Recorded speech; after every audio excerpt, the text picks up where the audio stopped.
I'm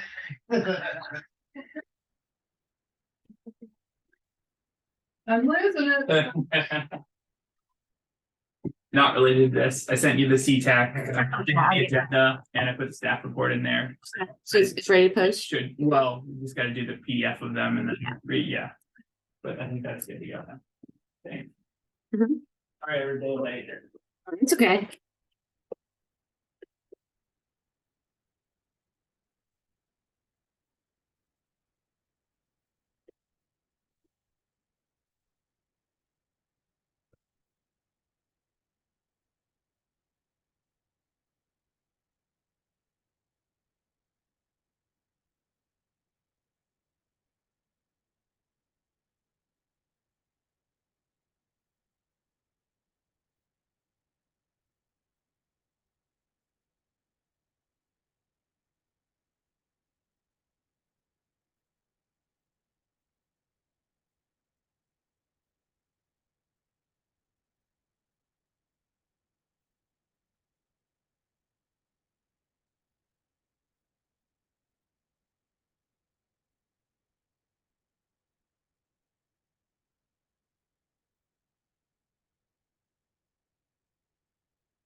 Morning, Janice.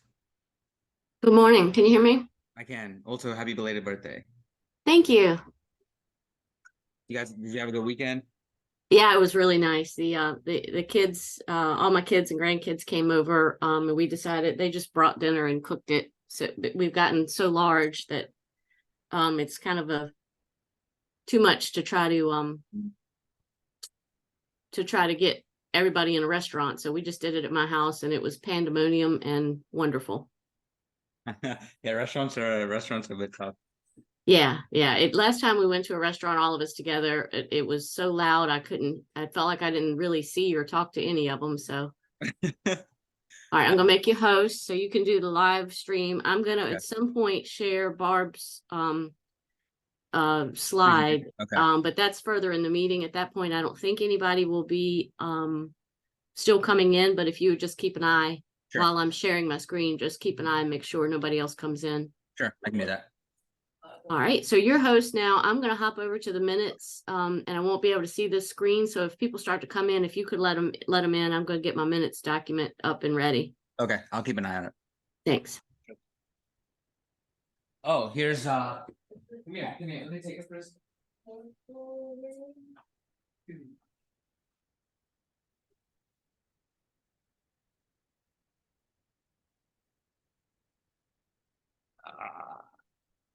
This Yes.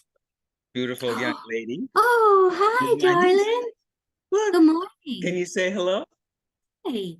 Hi. Oh, we need her in every meeting.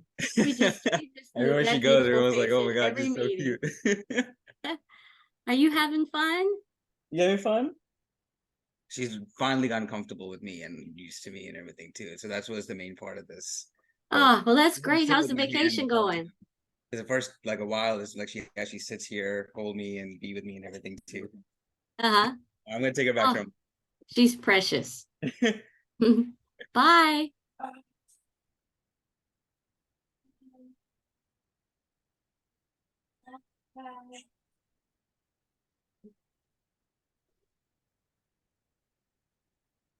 Okay, bye-bye.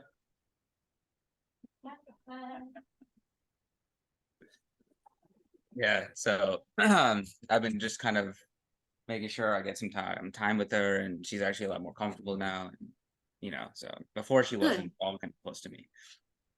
How's the vacation going? It's been going good. Yeah. Good. It's been all over the place, but it's been great because she's been having fun with every adventure we've been going on, drives and beaches. And the first time she didn't like the beach. Second time she was just running in, and we were like, "Nope, this is not how you're supposed to do." Yeah. Well, But no, it's been good. So what that's beach are you a at? nice spot, huh? Are you right in like Kitty Hawk? Where you at? And Kitty Hawk. Okay. We drove further south as we kept going for the drive, like Cape Hatteras. And then, but we're 5 minutes from the main part of the beach. Just more inward with the Airbnb that I here. This is a nice Airbnb. Oh, cool. Uh, Pretty spacious, and there's a lot of room for her to run around because she's like walking and everything like that. So Oh, good. it's Well, nice. I'm glad you're all having a good trip. Yeah, it's been oh, Barb's here. Let me move her. Yeah, it's been good. It's been good. So coming back and to be another I won't be in the staff meeting this afternoon or sorry, Wednesday, or the check-in, the uh look ahead this afternoon. Okay. That's But fine. the only thing I have going on is just the final rehearsal for the Civic Action Series today at 3. After Hmm. that, I'll close out, and then Wednesday I'll just be on for the CVTA meeting, and then that's it. Okay. Sounds good. Yeah, I moved Barbara, but she didn't accept it. Okay. Hey, Miles. Hey, can you guys hear me? Yes. Oh, good. I've had so many problems recently with this, it's switching off from headphones back to the desk, like to the computer speakers and microphone. I don't know. I need to get a speaker and everything for my office, because I have to not use my other screens. I have to just use my laptop, and it's annoying, but I've never been able to have a speaker that worked right for a Zoom call.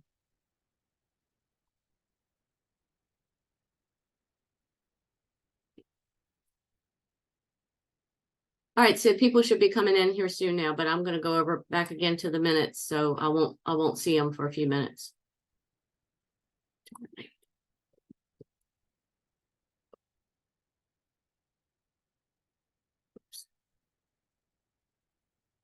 Hey, Miles, I've lost my background, so I'm just using a blurred background. That works.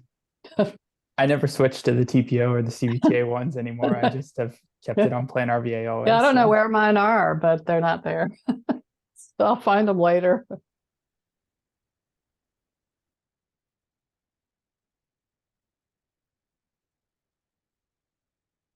Morning, Barbara. Hi, Sid. How are you? Did I hear you're at the beach?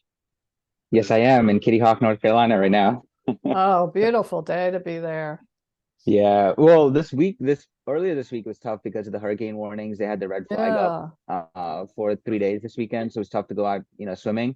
But yeah, we went out yesterday near Cape Hatteras because we were already driving down south, and the beach was mostly empty there. It was like 75 degrees. It was really nice. yeah, The yeah. water was really more calmer today than it was over the weekend. The waves were Uh-huh. crazy on Friday, so Yeah. yeah. We were in Cape May, New Jersey. Okay. And the Thursday was the good surfing day. Folks were coming down from Atlantic City to surf. Oh wow. Of course, we were not. I'm not. Oh, I actually saw like two cars, and my brother-in-law pointed it out too, from Quebec all the way here. yeah. Like you have all these other beaches coming down the East Coast, come straight from North Carolina. Yeah. Well, it turned out to be a sleeper of a storm, which was a good thing. Yeah, that was it did rain yesterday, or a couple days ago, which was great. But yeah, we're like 5 minutes from the beach driving, from the Airbnb, so it's not too bad. It's right That's in the middle of nice. everything. Yep.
Good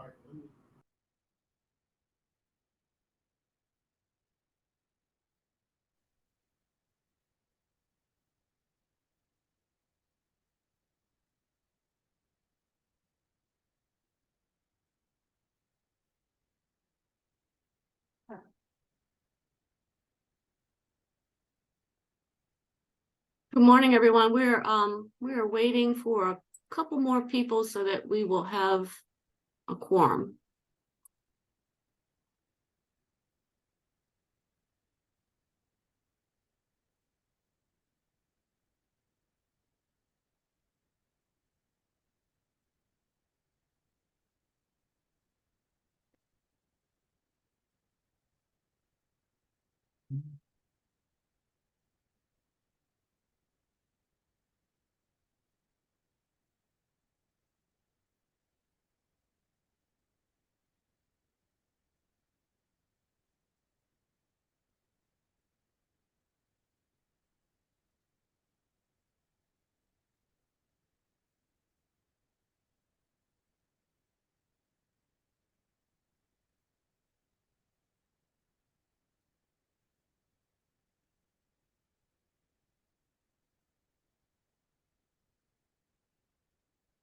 I am here, but I don't have sound, so I'll keep playing around, see if I can get sound.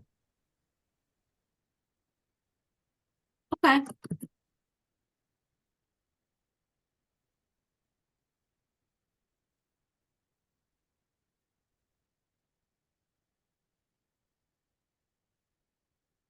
Ms. Rhodes, are you on, do you want to try again to speak? I see your message about whether or not we heard you. I did not hear you before.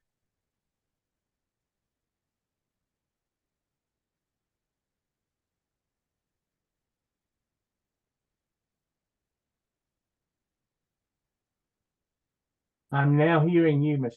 Firestone, so I guess my sound came in. How about now? Yes, we can hear you now. That's very exciting. Okay, thanks everyone. Okay, give me 1 second. Let me check again for a quorum. I believe we have one.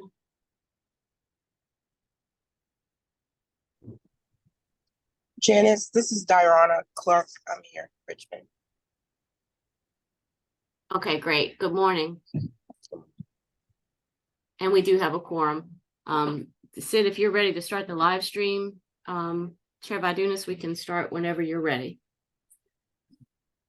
I'm ready. So we'll go ahead and begin. Welcome, everybody. And don't have any news to report. So we'll go ahead and just continue with the agenda. Miles, would you please read the statement regarding virtual meetings? Sure. The statement has not changed. It's the same statement we've been using. So members of the public who are interested in the meeting can attend. There's a live stream on YouTube. Also able to participate using the chat function in the Zoom meeting. The link to attend that is in the agenda. We also take written input at rrtpo@planrva.org, and any comments are shared with the TAC during the meeting. Nothing's changed on that. Okay, thank you, Miles. Janice, would you mind calling the roll, please, and certifying a quorum? Hold on 1 second for me.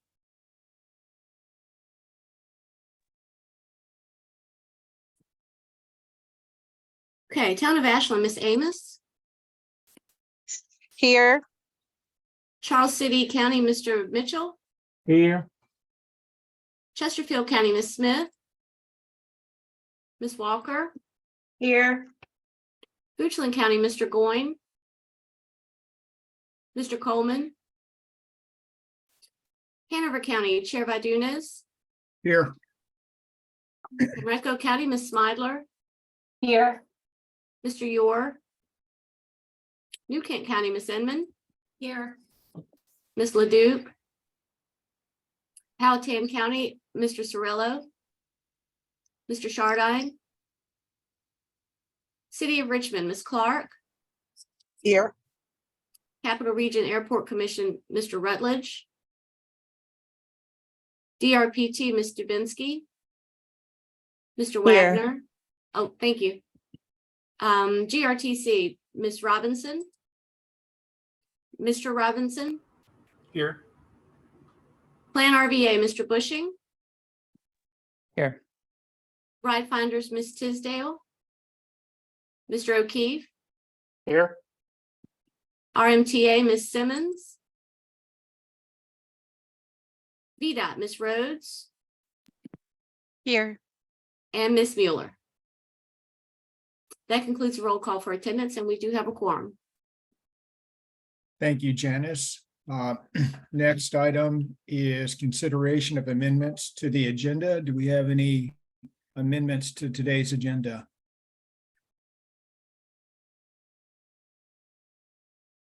Okay, seeing none, we'll move to the next item, which is approval of the August 8, 2023 TAC meeting minutes. Do we have any changes or amendments to the minutes? No, Mr. Chair, so moved to approve the minutes. Okay, we have a motion from Dorona. Do we have a second? John O'Keefe, I'll second. Okay, we have a second. Is this a voice vote? So all in favor? Aye. Aye. Any opposed? None opposed. Okay, thank you. Next item 6 is opportunity for public comment. Do we have anybody that wishes from the public that wishes to speak? We haven't received any comments to my knowledge, and there's nobody participating online right now. Okay, very good. So no public comments. We'll move to the next item, TAC chair report. Don't really have anything. Don't have anything to report. I did attend the VDOT LAP workshop last week. I saw some of you all there. Always find it an opportunity to learn something. And I learned a couple things that I didn't know. Sometimes I think I know it all, and I attend and pick up a few things. I did. It was interesting. And for those of you that work with consultants on design, we use percentages to determine the progress. And I learned that VDOT actually has, they'll use 60% for right-of-way plans, whereas or some consultants would use 60% versus 90%. And it was just interesting to see that. And I wasn't aware of that. It's a little thing, but it was something that I didn't know. So, and now I do.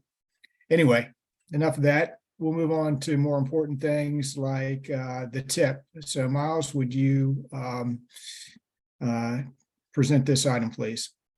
Sure. Thank you, Mr. Chairman. This item is the illustrative projects list that we've been discussing for about 6 months. Just as a quick refresher, federal regulations allow an MPO to maintain a vision list in the tip, just like we do in the long range plan.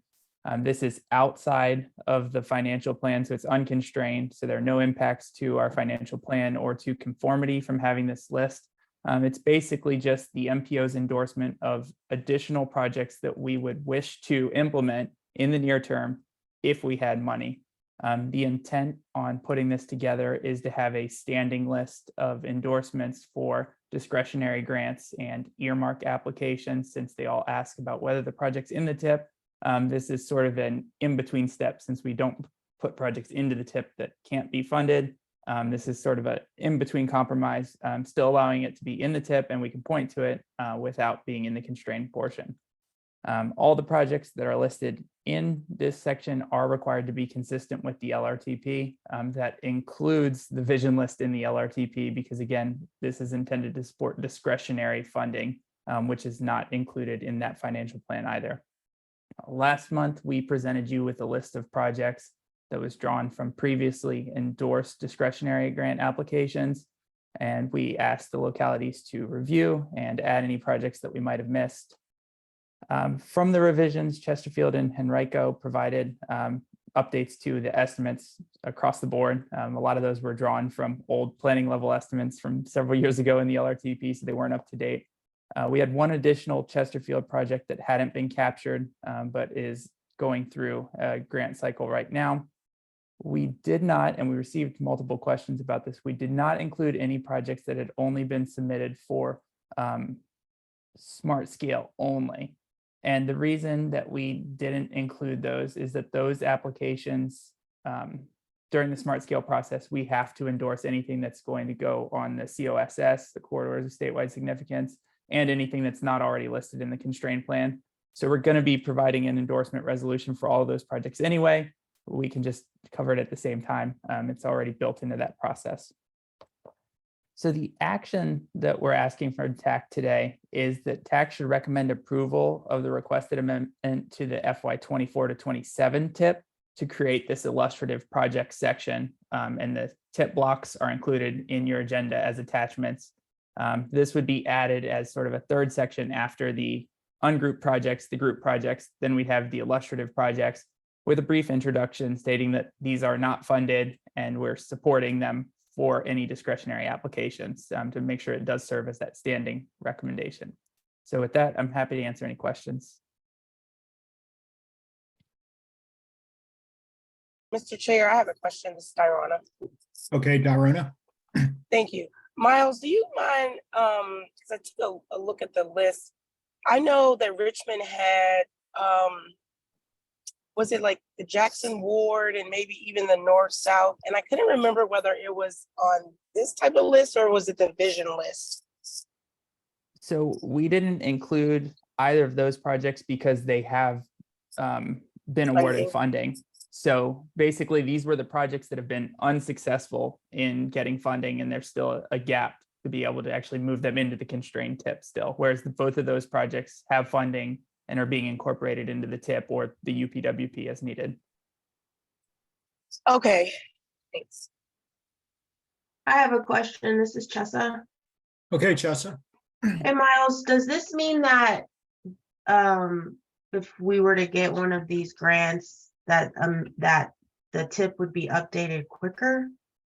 It doesn't change anything on that process. Okay. Really, the only thing was that you can point to the tip and say, yes, these are It's in important there. priorities for the Okay. TPO. Yeah. Gotcha. Thank you. Hey, anybody else have any questions? Okay. I'm sorry. I have Okay, one more yes. question. Yes, go ahead, Dorona. And then I guess Miles, what's our plan process for like updating this list? Is it just when we get a few of them? Is it going to be one time, or how does that work? Sure. So just like we've been updating and providing letters of support and resolutions of endorsement for your applications as you get ready to gear up for the grant cycle, we're trying to get ahead of this a little bit. So as we start gearing up, we're tracking all of the NOFOs. So we're trying to get ahead of that schedule, but we'll be asking for any applications that are going into this program. And the same process will be screening. We'd make sure that the project's already in the LRTP. We'd make sure that it is regional in character, and then we could amend it. The great thing with the illustrative projects section is because it's not constrained and there's no impacts to conformity. A lot of this can be handled at the staff level as adjustments are needed. We don't need to go through the formal amendment process for a lot of this. So that's the one benefit to doing it this way, is it creates a streamlined approach. Okay, thank you. All right, anybody else before I call for the vote? Well, I need a motion, of course, first. Let's see, this is a roll call vote. So moved. Okay. Second. Dorona with the second, Gary Mitchell with the motion. Janice, would you please call the roll? Yes, sir. Miss Amos? Aye. Mr. Mitchell? Aye. Miss Walker? Aye. Chair Vadunez? Aye. Miss Smidler? Aye. Miss Inman? Aye. Ms. Clark, Aye. Ms. Dubinsky, Aye. Mr. Robinson, Aye. Mr. Bushing, Aye. Mr. O'Keefe, Aye.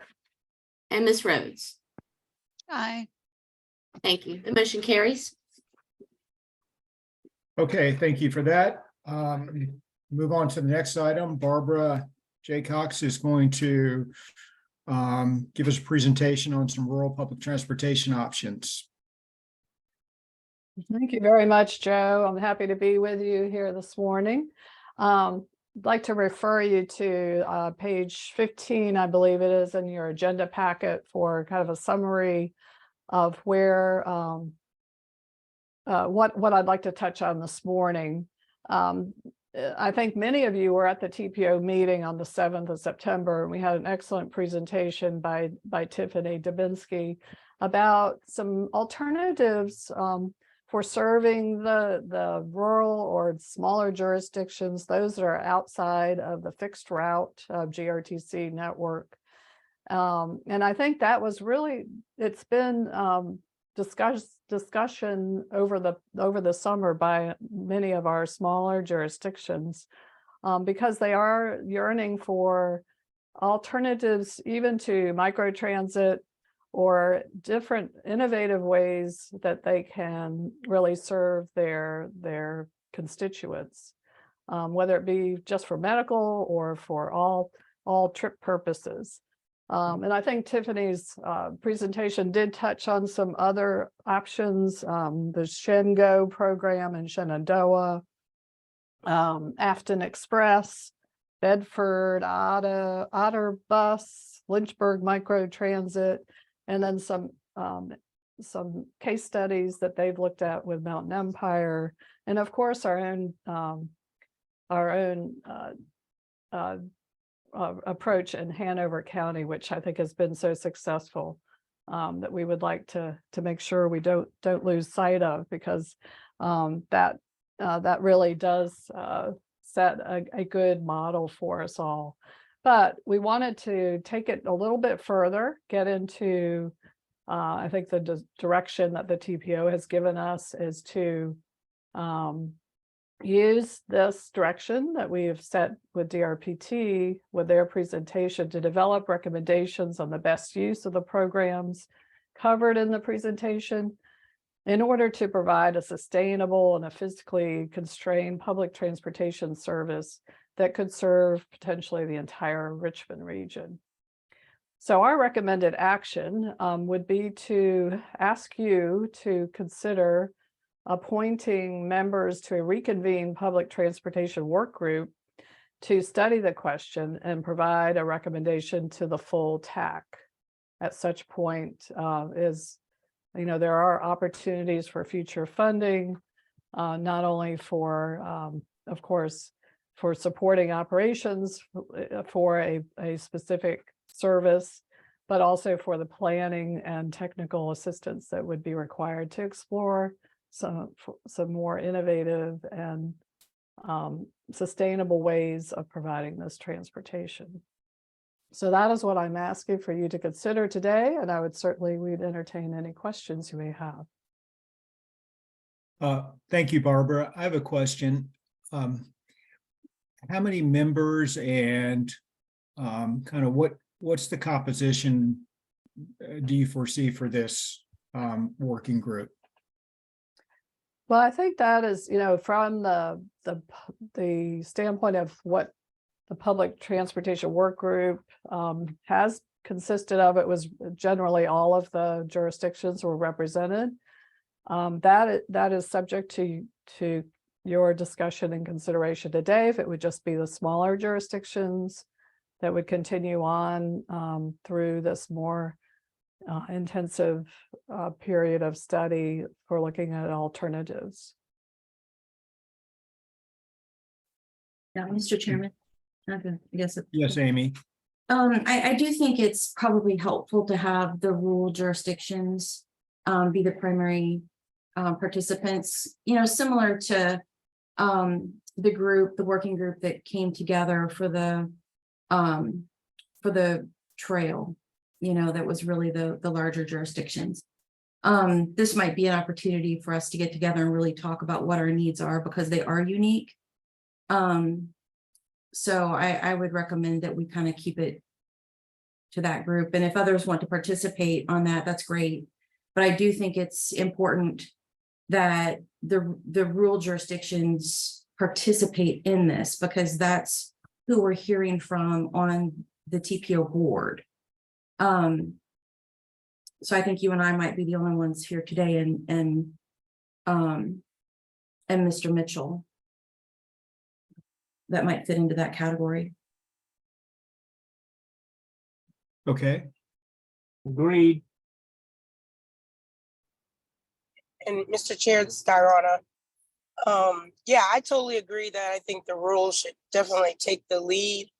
But definitely leaving the option for, you know, somebody who likes transit and interested, like myself, for Richmond, you know, to sit in and as well as participate. Things.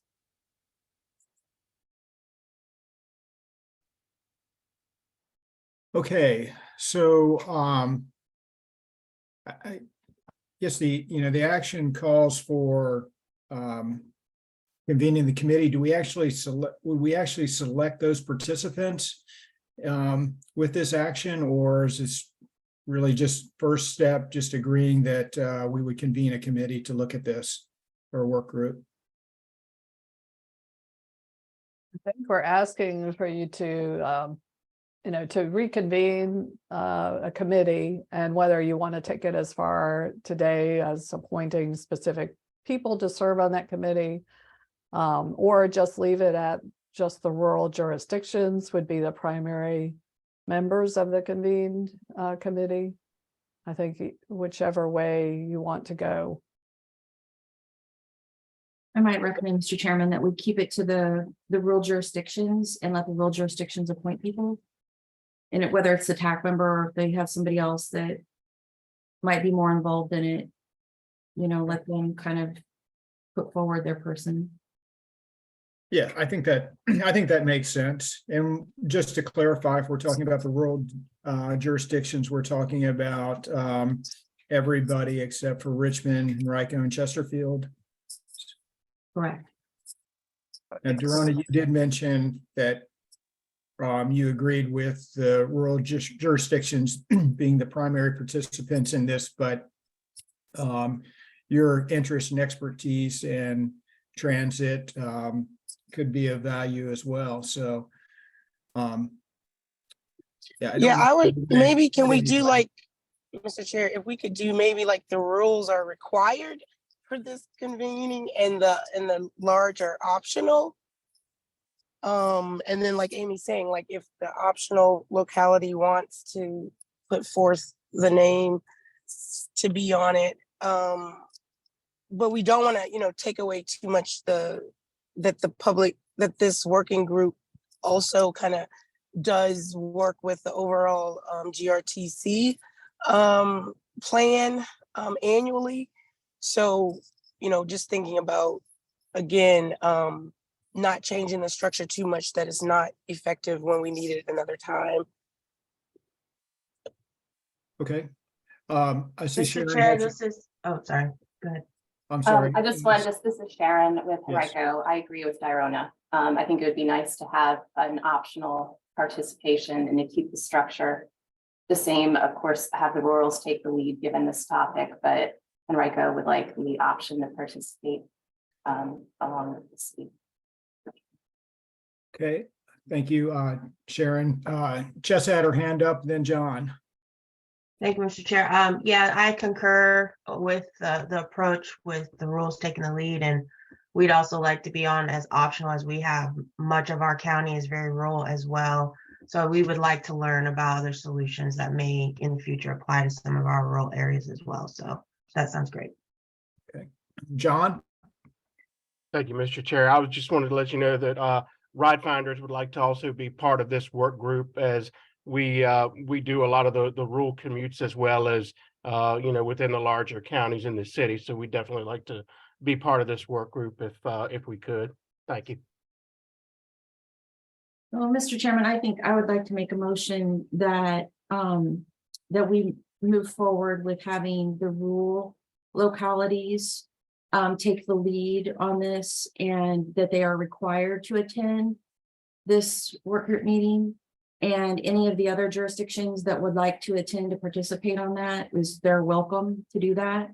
But I do think it's important that the rural localities outside of Henrico, Chesterfield, and Richmond are required to participate. So I'll Second, make that motion, if we can make that into a motion.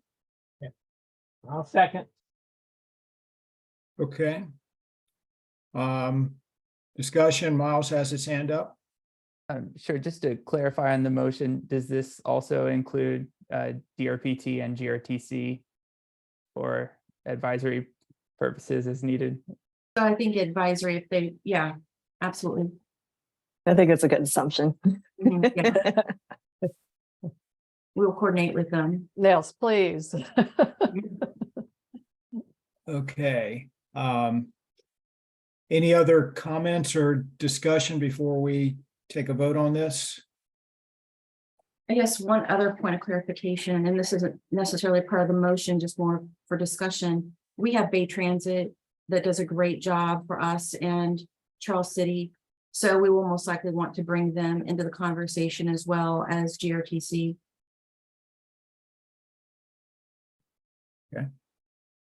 Miles, I'm sorry, Miles, did you have your hand up again, or is that from? No, sorry, I haven't taken it Okay, down. all right. Nora, did you have a comment? I did, and I just wanted to comment before I voted. I don't have strong feelings either way. I'm happy to support the motion, but if others want to come and attend or vote, I'm not concerned one way or the other. I'd be happy for their perspective and expertise because, they've been dealing with it a little bit longer. Okay. And Mr. Chair, I have a comment. Yes. So, when Amy said something about Bay, I know we've been trying to just do an exercise looking at all of the kind of rural transit providers that are providing services in the region itself. And so I would definitely say that, not naming Bay specifically, but I think that maybe having kind of ex officio kind of people come into these meetings and, give input could go even greater than just Bay, but just maybe, you have even PAT that could service some of the lower ends. So I think it's a good thing that everybody is interested in this. And we definitely want the rules to take the lead, but I do think that we can accomplish a lot by not, limiting people and how we look at this group, again, because it was envisioned for both rural and urban. And so I would just like to say that. Okay. I think we have some consensus around all of this. So we do have a motion and a second, and this is a roll call vote. So we'll go ahead and, a voice vote. So I will ask all in favor, say aye, please. Aye. Aye. Aye. Aye. Aye. Do we have any opposed? Okay, we do not. Very good. Thank you, Jacob, Barbara, and all the good comments on that. Our next item is a VDOT Smart Scale update. Good morning, everybody. I feel like this is just a weird continuing series. All right, so I can go ahead and get started.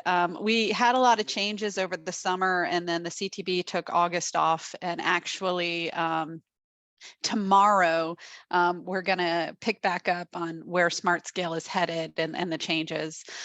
Today's discussion, I'll give a quick overview of the retreat objectives. The CTB held a Smart Scale retreat in July, and give some insight into that experience. Process overview of where we are in the overall process changes, There was a brief summary of briefing to date, and then analysis of recommendations to date. So next steps, or next slide, sorry.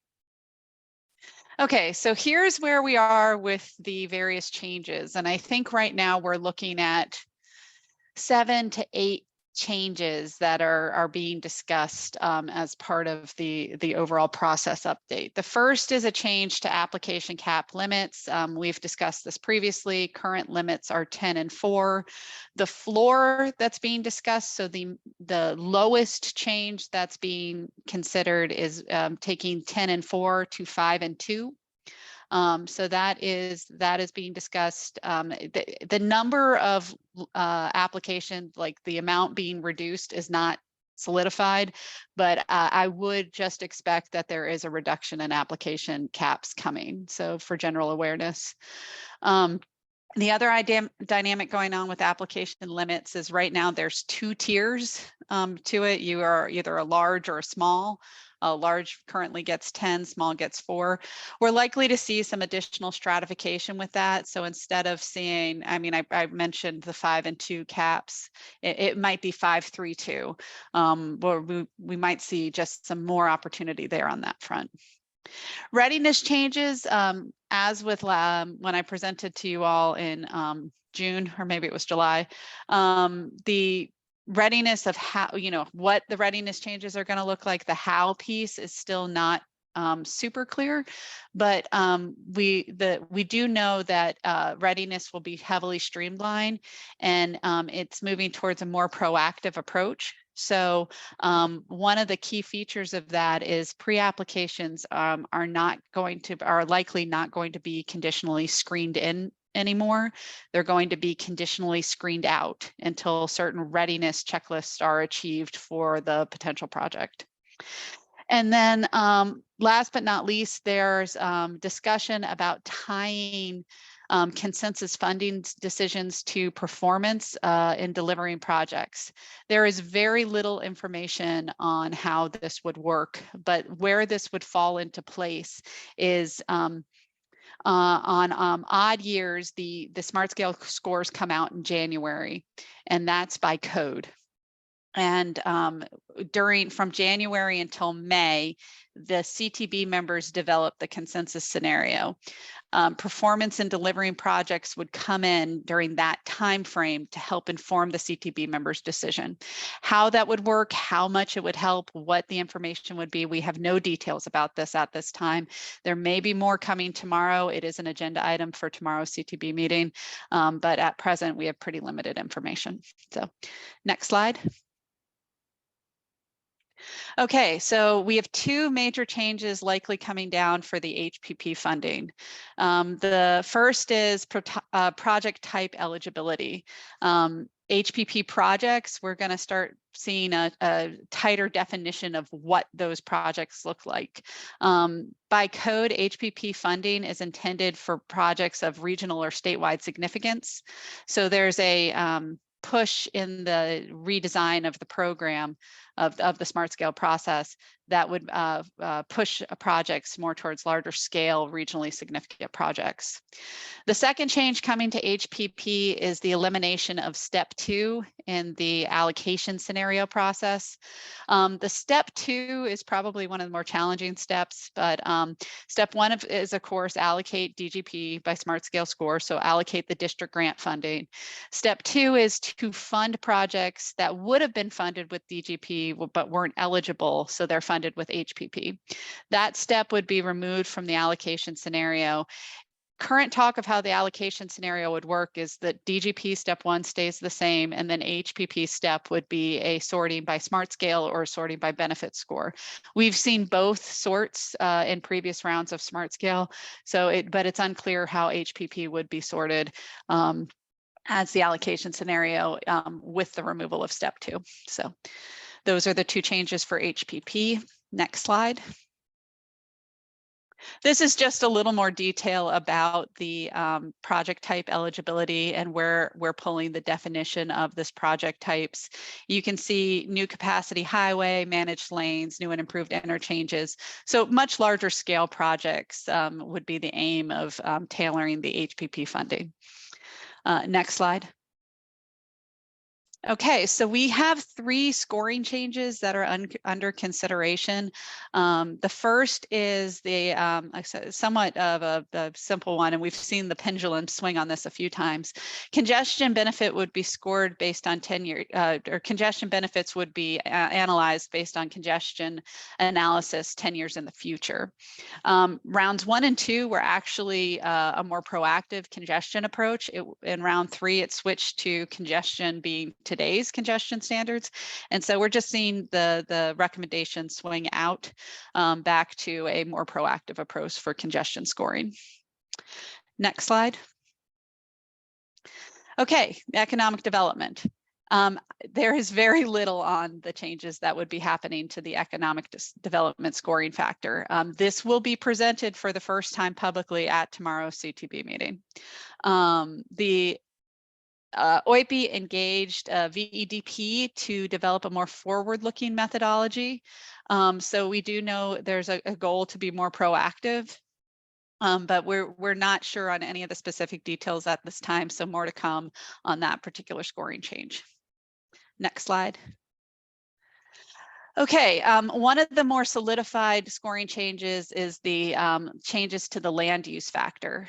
So this would modify the factor weighting in land use to work more as a scaling factor rather than as a factor that it is today.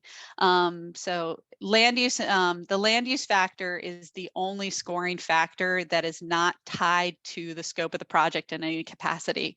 It is tied to where the project is located. And so we were seeing in round 5 that the land use factor was impacting project scores and thereby project selection more significantly than any other factors, just simply based on where the project was located. So there's a desire to adjust this and make this a more scalable factor that would benefit the score and still benefit the project, but in relation to other scoring factors for smart scale. So next slide. This is a little demonstration of the scalability for how this would work. One of the major changes, opportunities, I would say, with the land use factor changing is the factor weights or the area type weights that are associated with land use. If the factor becomes scalable, that 10% or 20% it can now be redistributed over other factors within smart scale. And so it just presents an opportunity to put more emphasis on either congestion or safety, accessibility, economic development. So move to the next slide, please. So these are current weighting, current area type weightings for the area types across the state. Much of the RRTPO I think is area type B. Tri-Cities area is C, and then the rest of the Richmond district is area type D. Hampton Roads and Northern Virginia are the only area type A's in the state.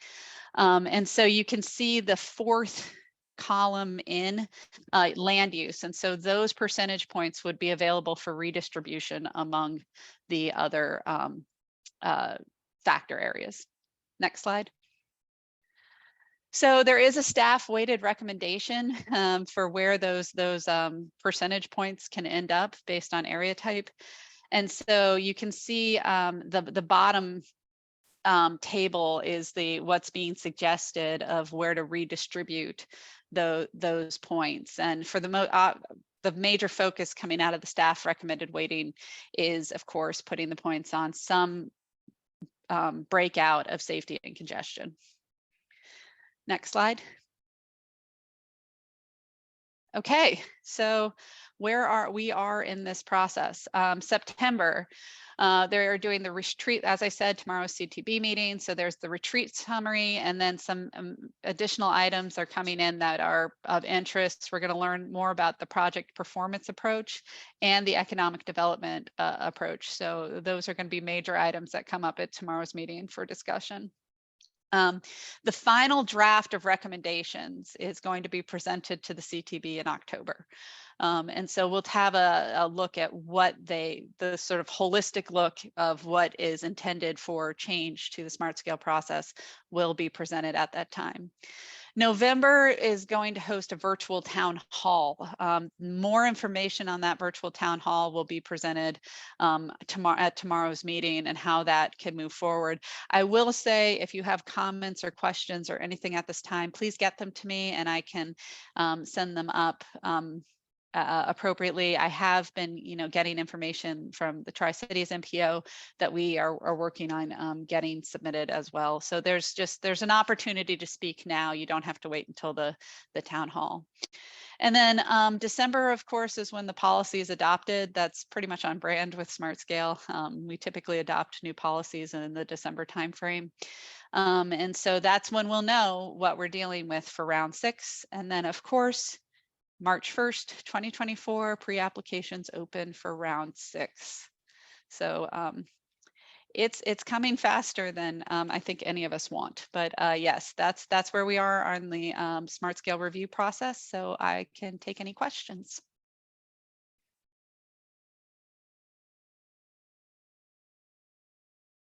Thank you very much, Sarah. That was fantastic. A lot of information. I'll be honest, I don't digest it all, but I didn't either before either. Does anybody have any questions for Sarah? If not, I do have a question. I was hearing that there might be some changes affecting bike ped in terms of total dollars available for those types of projects in the program. Is that true, or? So there's no, at present, Joe, I'm not aware of any dynamic where we're relating dollars available to bike ped directly. The change in the HPP factor of sort of focusing the investment of HPP on a certain type of project at present omits bike ped facilities being the principal improvement type. There's nothing in the current list that is bike ped specific. That doesn't preclude a widening from having a trail or a sidewalk or of those natures, but there's nothing where bike ped would be the principal improvement type that would be HPP eligible based on these changes. Got it. Okay, thank you. Sulab. I see that we have 2 different area types for the MPA boundary now. Since the whole District 15, excluding the Tri-Cities, is in the MPA boundary now, I think the area types would be 1. I think that needs to be corrected. It has to be area type B for the whole region rather than B and D. So Sulab, I pulled that map from the round 5 technical guide. So I don't know where we are in potentially updating that. If that is to be updated, it would be something that this group would certainly be aware of, and we'd need to speak with New Kent County to make sure that they're comfortable with that change as well. So I'm not sure that's moved forward in the process. The MPO boundary change is impacting several things Smart Portal, Smart Scale related. So this will be addressed, and there are discussions of addressing it holistically ahead of round 6. But I don't think we've gotten to the point where it needs to be, where we've determined that that correction needs to occur. So there are preliminary discussions. Folks will be brought in when we're ready. I think the OEP team is a little hyper focused on the process at the moment.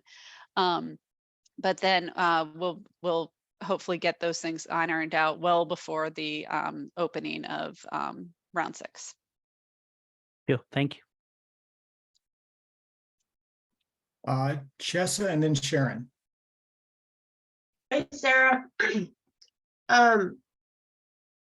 My question, I don't know how much if you can answer, but VTrans needs, isn't VTrans going through an update right now? And are they, I think in the schedule I last saw a while ago, midterm needs were going to be prioritized in the fall or winter and long term after that. So I didn't know, like, as we're going through and pulling together our projects so we can check if the need of V-Trans need and know if the status of the updates to the needs is gonna be overlapping with, you know, developing our smart scale projects. So yes, the needs update is in process, and thank you for bringing that up, Chessa, because the V-Trans needs is also an agenda item on tomorrow's CTB meeting, workshop Oh, okay. meetings. So All right. we'll learn a little more at this time. I Okay. don't think we initially V-Trans needs were supposed to be identified and locked in October. I think it's going to be December until we know. I do know this. It is a refresh using the existing processes. So the goals have been refreshed, but we are doing a refresh. We are not whole scale changing how needs are identified. Okay. So I don't anticipate major changes to the needs based on that approach. However, we'll know more after the meeting tomorrow. And so that's basically all I have for you. Okay, thank you. And thanks, Sarah, for the updates.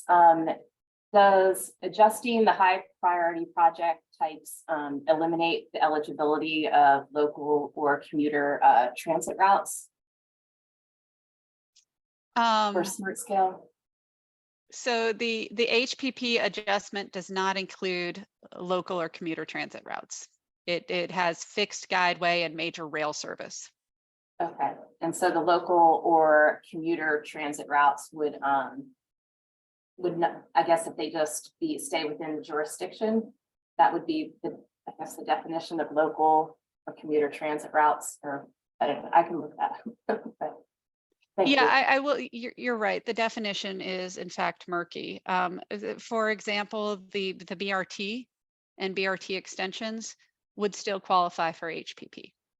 I think maybe that might be your question. And so, yeah, that was something we clarified when this initially came up, because all of our BRP project improvements are HPP funded for the most part. And so just having those continue to be eligible was important. So they are still in the mix and would continue to be eligible. But local service and commuter service are not HPP eligible at this time. Within the current definition that they're aiming for, I'm trying to say. Thanks.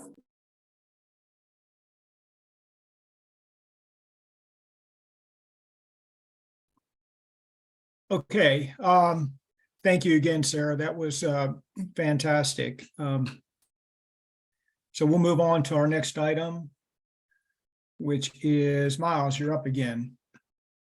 Sure. Thank you again, Mr. Chairman. This is the last item I have. This is just a quick update on fiscal year 25 to fiscal year 30 flexible regional funding. If you'll recall, this is the new name for the STBG CMAQ carbon reduction combined program.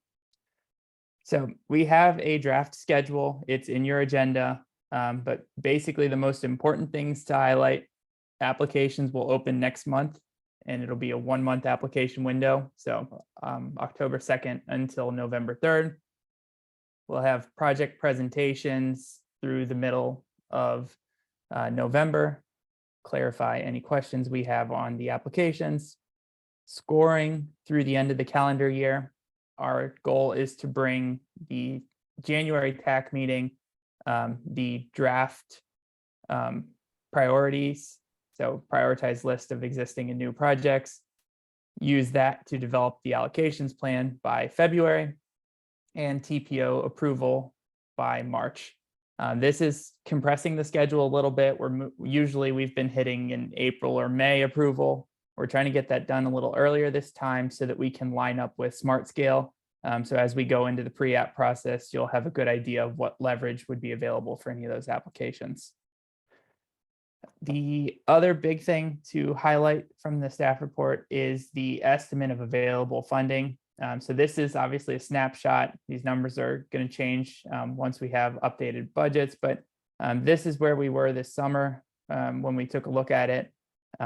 Basically just under 50 million, $47 million available across the 3 funding programs. CMAQ and STBG, that's really just the normal annual amounts, but the big change is we had almost the entire carbon pot unallocated.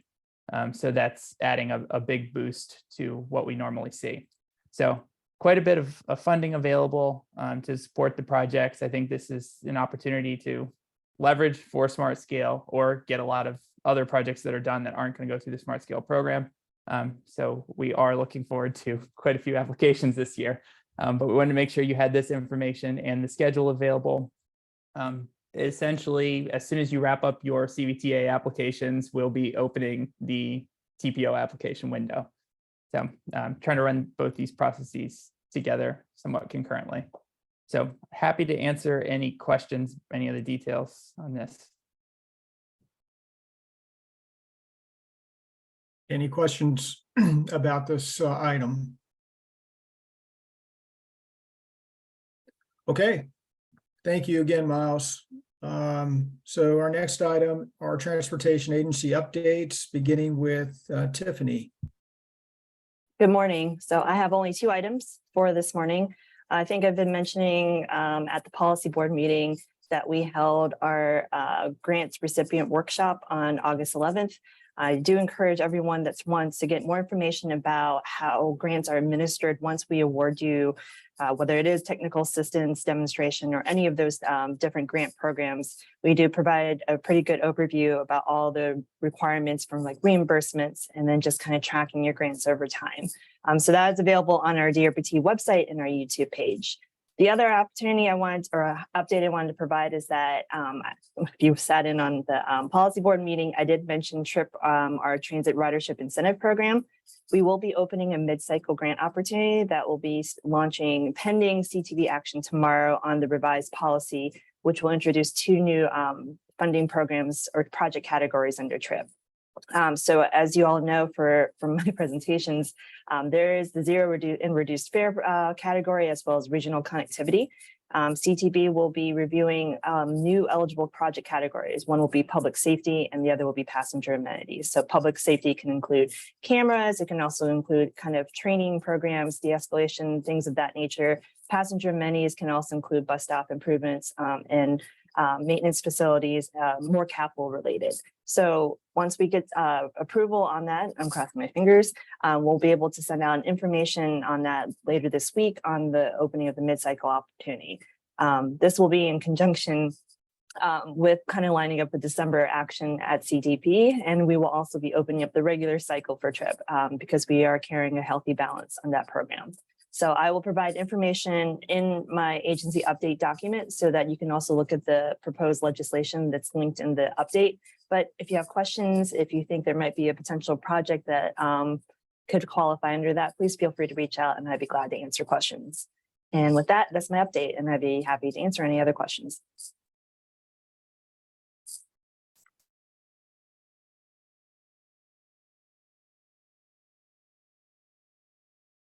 Any questions for Tiffany? Okay, thank you, Tiffany. And Adrian, your update, please.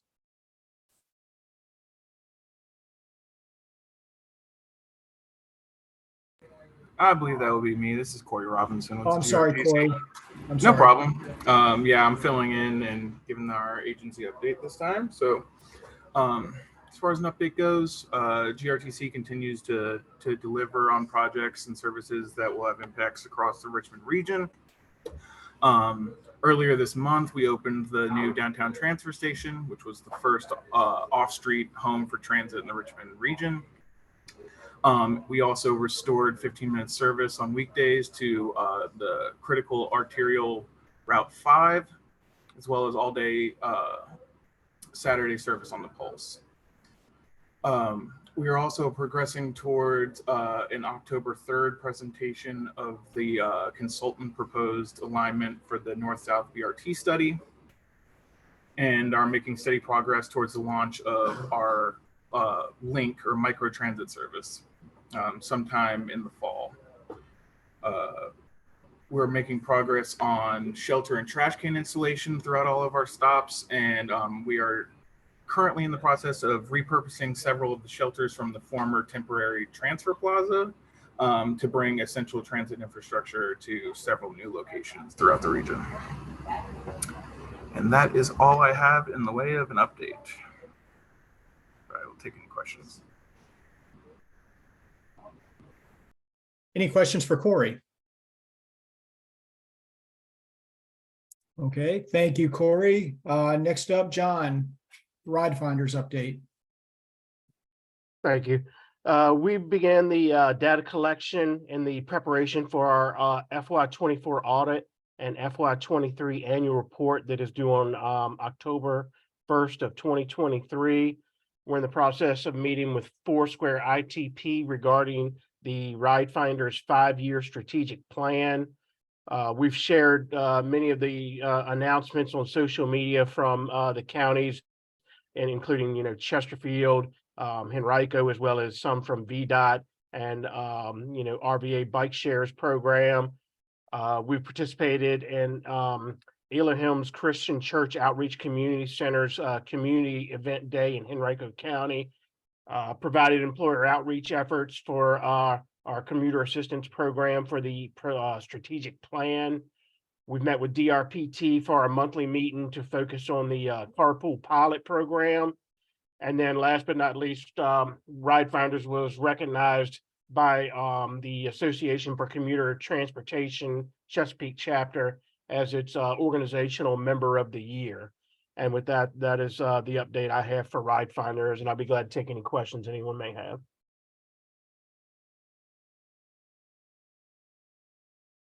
All right, thank you, John. Sarah, you're up again. Yeah, I'll make this quick. The CTB meets tomorrow.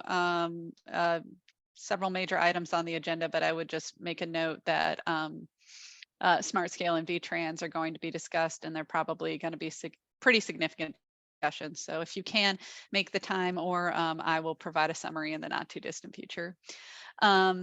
For those of you who have them, I'm hitting everybody over the head with this, but TA and revenue sharing applications are due October 2nd, the same day that the TPO applications open. So just think of the sense of accomplishment and just excitement you're going to have for doing more applications. So that is a deadline that is fast approaching. And then Janice will send out the update, but we do have some fall line and I-64 gap update information for you all if you want to take a look. So thank you. Thanks again, Sarah. Okay, future meeting topics, I would just simply refer you to page 20 of the agenda. There are several items listed there. Miles, I'm not sure if this is where we ask if there are other topics that we should consider, but I'll go ahead and put that out there. If there are other topics, just get in touch with Miles with those thoughts and ideas. And now I will turn it over to TAC members. Do we have any updates or comments from members of the TAC this time?